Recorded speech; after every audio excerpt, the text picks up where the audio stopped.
Good morning, everybody. It is super cold in here. I'm not sure if you can see this, but there's like crystals growing on the side of the glass.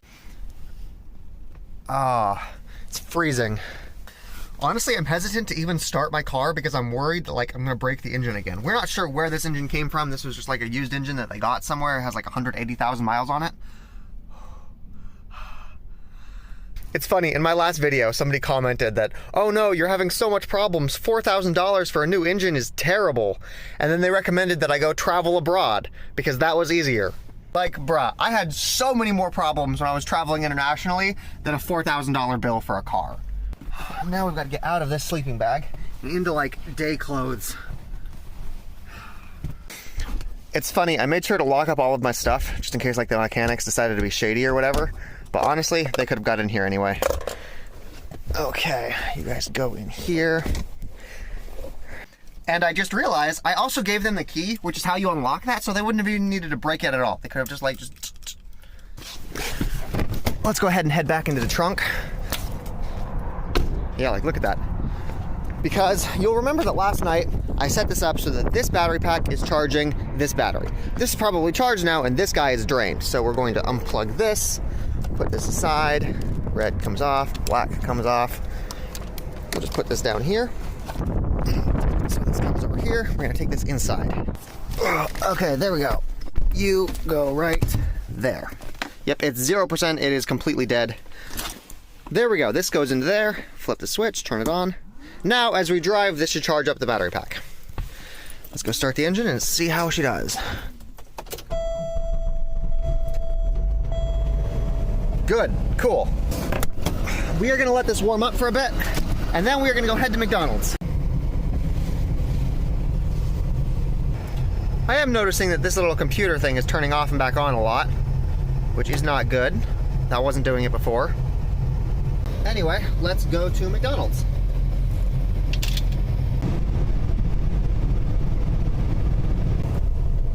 Okay, here we are.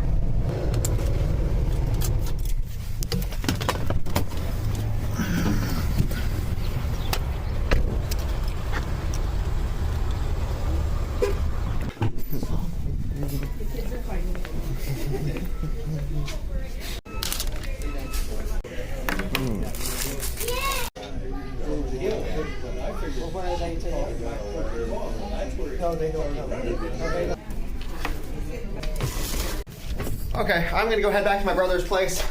My other brother is waiting for me. He's down for the weekend because we've got like the 3-day Martin Luther King weekend. So I'm gonna go chill with them. Yeah.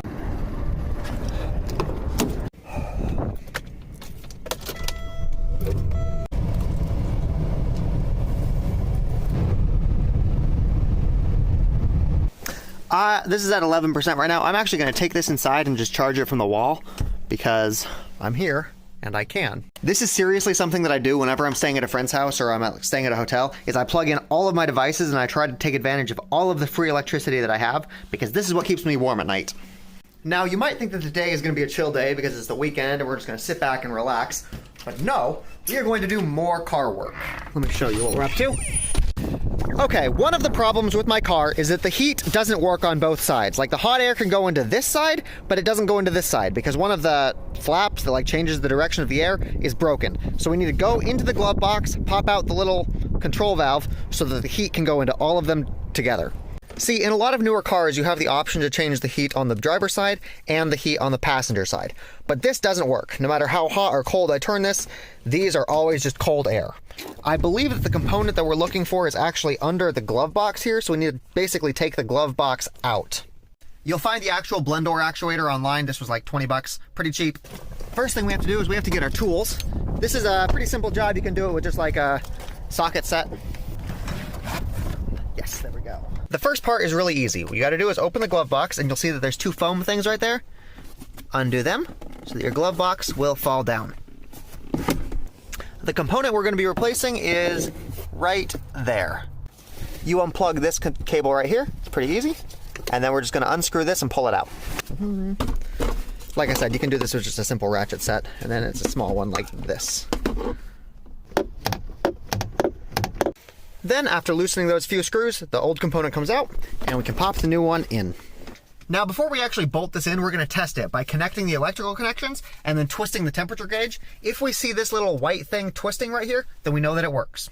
With this plugged in, we're just going to turn on the car, change the temperature, and see if this works.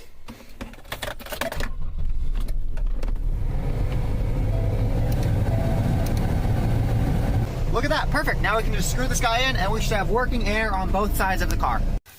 Okay, I plugged the new one back in. All I need to do is screw it in, and then we've got working passenger heat. There we go, it's just that easy. Now, we're gonna close this up again, and we should be good to go. Pinch in, pinch in. There we go. This guy, we might be able to repair him, but I actually don't care that much. If you are on a budget and you don't want to buy a new one of these, you can crack yours open. You've got the little pull tabs right there, and you might be able to figure out why the gears aren't working.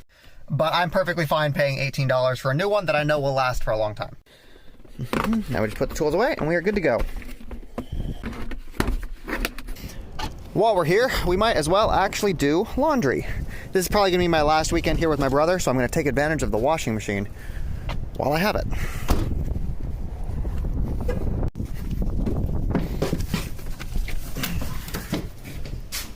Okay. It is the kind of washing machine that takes quarters. I guess it takes $2 to wash. This is actually all of the clothes that I own. It's just the stuff that's in this one hamper. That's all I have. And this is actually a lot more than I had when I was in Europe. When I was in Europe, I had like 2 pairs of pants and 2 shirts and a bunch of socks. Okay. It's actually sort of warm outside today. While we let the laundry go, we are going to come in here and we are going to do a little bit of housekeeping. This right here is a portable vacuum. I keep it in my trunk because you would not believe how messy your car can get if you're not constantly cleaning it. It charges with micro USB and it is really effective.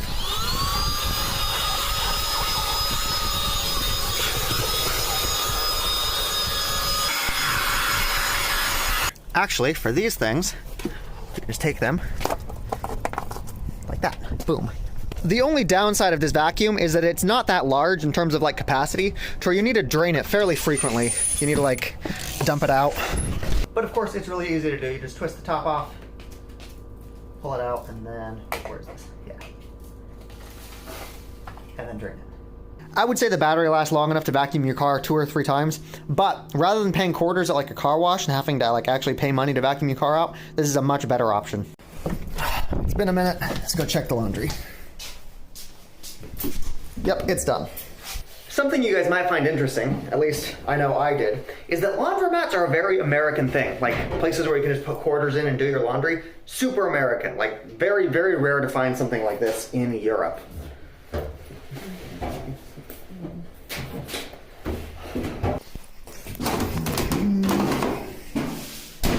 More quarters. This one is different. This one, we take the quarters and we go, one. There we go, got it.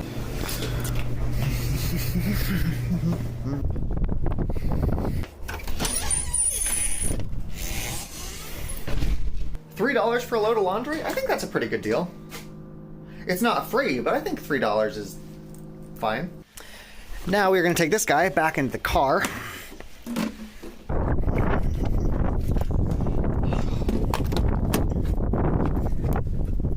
This is what's going to keep us warm tonight with the heater. I might have shown you guys, you guys might have seen it, you guys might not have.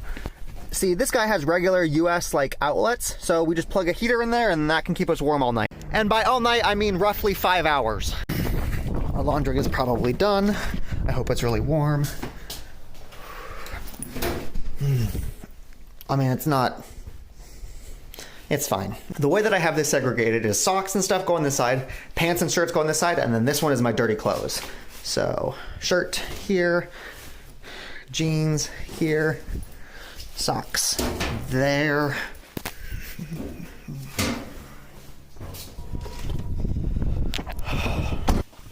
So if we turn this on, we can see we've got 92%. We've got this plugged in. We turn the inverter on, and let's turn this on. Now this will blow warm air. This takes 200 watts, so that means that this can power this for about 5 hours. The fact that this only runs for 5 hours means that I can't just leave this running all night and then wake up tomorrow morning with like a nice warm car. I need to pick and choose which 5 hours I want to actually let this run. I think I'm going to let this run a little bit right now, and then tomorrow when I wake up, before I'm like completely awake, I'll turn this on for a couple hours, or for a couple minutes, get the car warm, and then I'll actually wake up. And then of course I also take the heated blanket and I plug that in here, so the inside of my sleeping bag is warm and my car is warm without needing to burn any gas at all. So yeah, good night everybody. I'm going to upload this video probably tomorrow so everybody can watch it during lunchtime. I'm not even sure if you guys can see me because I'm having to use the back of my camera with the flash and I can't even look at it. Good night.